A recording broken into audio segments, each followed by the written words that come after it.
I don't know about you, but I don't want to be the guy that starts a defense putting up negative fantasy points in week 10 of fantasy football. So to solve that problem, I did hours of research and hours of review. Here are the top 20 defenses for week 10, starting with the Lions in the S tier against my Commanders. They will take command of absolutely nothing this week. If you want to take command of your season and of your year, not ending up like my Commanders, consider hitting that like button and joining everybody else in that. If we hit 300 likes, maybe I'll just donate Jaden Daniels my own elbow. We'll see what happens. This team, though, is so banged up without Jaden Daniels, without Terry McLaurin. Half the offensive line is injured. Half of the roster is injured. Don't bring it up in the comments. It's still a soft spot for me. They stand no chance, and the Lions defense themselves is actually pretty good outside of their pass game. Luckily, they don't have to worry about that in this matchup against the Commanders. The weaknesses here, I guess, kind of match to the strengths because Marcus Mariota is averaging 1 interception per game, 17.6 passing attempts per game, 127 yards, passing yards per game, the lowest in the league. There's not much we really have to worry about here, and this team is barely projected to score at all. So that's all 3 pillars for a fantasy defense that you want to see: low scoring, interceptions, and sacks. Beautiful. I have their ceiling up at 16 fantasy points and their floor at 7. Very, very safe play. Next up, we do have the Browns getting their matchup versus the Jets. Now, this matchup in general is just disgusting. Like, it is a very low scoring projected game. There is weather concerns. None of it looks good. There's no playmakers in this game. Maybe Garrett Wilson will play. We don't know. If he doesn't, this is even better spot for the Browns. But the saving grace, I guess you would call it, for the Browns defense here is their defensive line, is Myles Garrett. They're 8th in sacks so far this year. The rest of the defense, as far as their secondary, kind of struggles. They're more in the middle of the pack so far this year. But again, when you're playing the Jets, when who knows who they're going to put at quarterback, regardless, it does not matter. They don't have an X factor. There's nothing we have to worry about. Again, we get 1 pillar of a low game total. The Browns are probably going to get a lot of sacks, and we're just relying on interceptions, which is probably very possible in this game too. Next up, we do have the Seahawks versus the Arizona Cardinals. This one is pretty decent for the Seahawks, again, because they are one of the best internal units so far this year. They're only allowing 18 points per game to opposing offenses. That's 5th in the league. They're also 4th in interceptions forced per game. The Cardinals are starting Jacoby Brissett. Whether Kyler Murray is actually on IR because he's injured or they're just rolling with Brissett, it doesn't matter. He's decent. He hasn't been like torching opposing defenses, and the Seahawks one is very, very good. So this is a spot where they, again, can follow almost all 3 pillars of interception, sacks, and low scoring totals. Next up in the S tier to finish this out, we also do have the Texans versus the Jaguars. This is a really good spot for them for multiple reasons. Number one, the Texans defense themselves is just very, very solid internally. They have a defensive-minded head coach. It's kind of their identity. They're first in points allowed to opposing offenses at only 15 per game and 267 yards per game.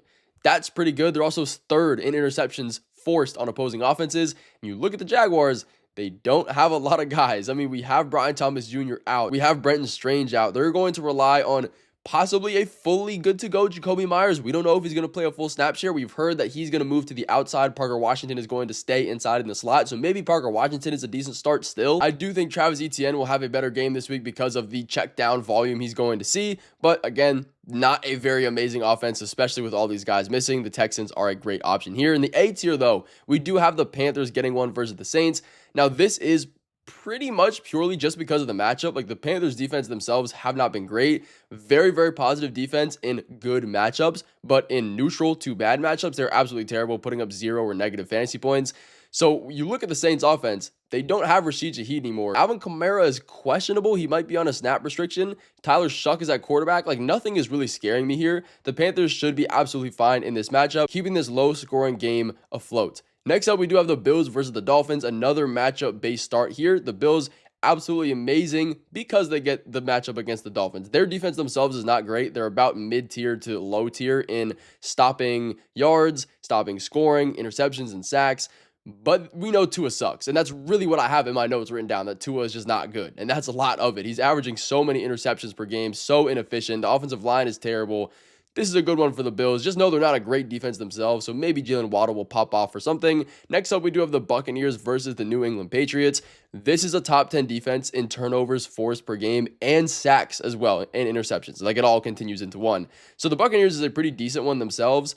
The Patriots offense is pretty good, though. We probably won't have Kayshon Boutte making their offense, I guess, technically that much more one-dimensional, and Ramondre Stevenson isn't going to play. So you're relying on Demario Douglas, Stephon Diggs, obviously, and Trayvon Henderson.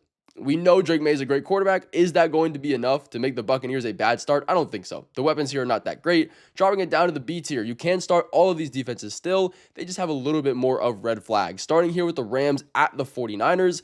Great defense. The Rams are one of the best. They are allowing some of the least points to opposing offenses and yards as well. Quentin Lake is barely allowing any fantasy points to wide receivers. And you look at the 49ers guys, they have a lot of injuries. We have Ricky Pearsall out this week. We also have Brock Purdy out this week, so Mac Jones is going to be starting. Not a ton of upside. I mean, Mac Jones has been decent, but the Rams' internal unit should be able to generate sacks and interceptions on this team. Next up, we have the Steelers at the Chargers as well. A high total is what this game is projected. Like, both of these teams are supposed to score a decent amount if you look at the sports books. But the main issue for the Chargers is that Joe Alt is out for the season, a ton of offensive line injuries, which is going to make that line literally built of toothpicks. The Steelers have a really good defensive line.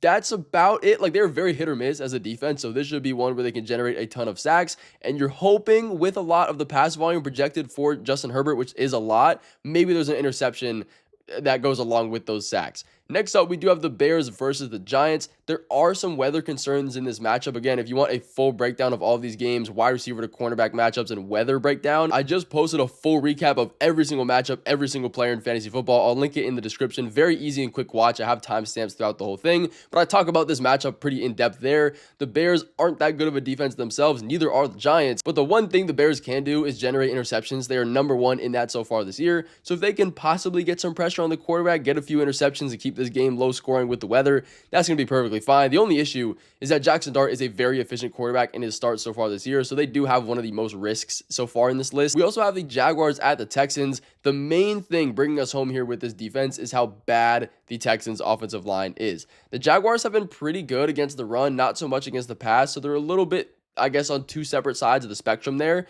But Nick Chubb is questionable. Woody Marks, none of these running backs have really been great because of how bad the offensive line is. We can expect a ton of sacks and the Jaguars to pretty much keep pace in this game. This is a good one for the Jaguars. The Ravens against the Vikings as well, guys. This is when we really start to include that risk and that boom-bust ability. The Vikings are home.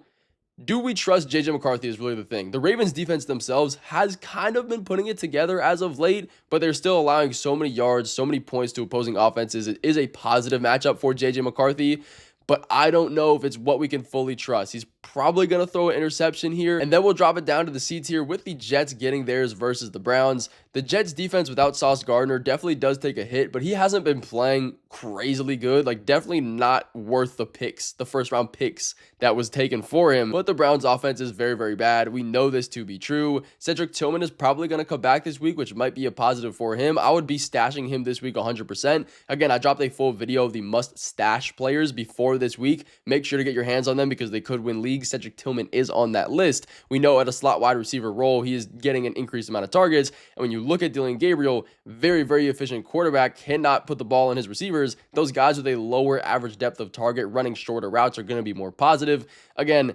weird game, very big weather concerns here, very low total. I just am taking the Jets here because of that. We also have the Patriots at the Buccaneers here.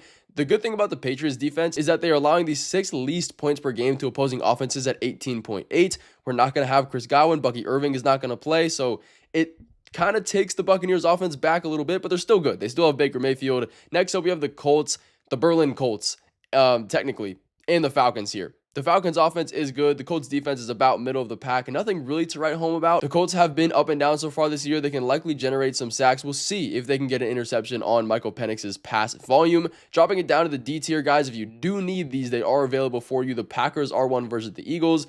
Great defensive line. Haven't really been living up to the name value that they have on this defense, and the Eagles are a pretty good offense, so take it for what you will. The Saints at the Panthers is another one here. I will move them up, though, if Ted McMillan is out. He did just pick up a hamstring. The coaches are questionable, and they're kind of concerned about it. So if he doesn't play, the Panthers offense is that much more one-dimensional. The projected total score of this game is going to drop as well. So the Saints defense, by proxy of that, are going to be decent. You can also get the Vikings, Falcons, and Eagles. 3 internally good defenses, more negative matchups, though. Let me know what defense you guys are rolling with, and let me know in the comments there. I'll see you guys in the next one. Good luck in Week 10. All glory to the man above.